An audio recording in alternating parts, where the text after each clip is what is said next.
Praise the Lord. இன்றைய தியானம் லூக்கா 12:27 முதல் 34 வரை. காட்டு புஷ்பங்கள் எப்படி வளருகிறது என்று கவனித்து பாருங்கள். அவைகள் உழைக்கிறதும் இல்லை, நூற்கிறதும் இல்லை. என்றாலும் சாலமோன் முதலாய் தன் சர்வ மகிமையிலும் அவைகளில் ஒன்றை போலாகிலும் உடுத்தி இருந்ததில்லை என்று உங்களுக்கு சொல்லுகிறேன். இப்படி இருக்க அற்ப விசுவாசிகளே, இன்றைக்கு காட்டிலிருந்து நாளைக்கு அடுப்பிலே போடப்படுகிற புல்லுக்கு தேவன் இவ்விதமாக உடுத்துவித்தால் உங்களுக்கு உடுத்து வைப்பது அதிக நிச்சயம் அல்லவா?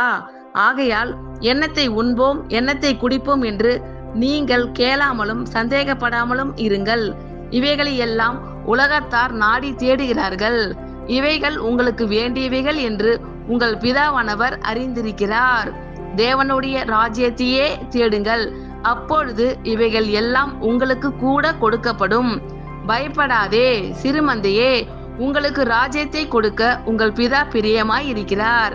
உங்களுக்கு உள்ளவைகளை விற்று பிச்சை கொடுங்கள். பழமையாய் போகாத பணப்பைகளையும் குறையாத பொக்கிஷத்தையும் பரலோகத்திலே உங்களுக்கு சம்பாதித்து வையுங்கள்.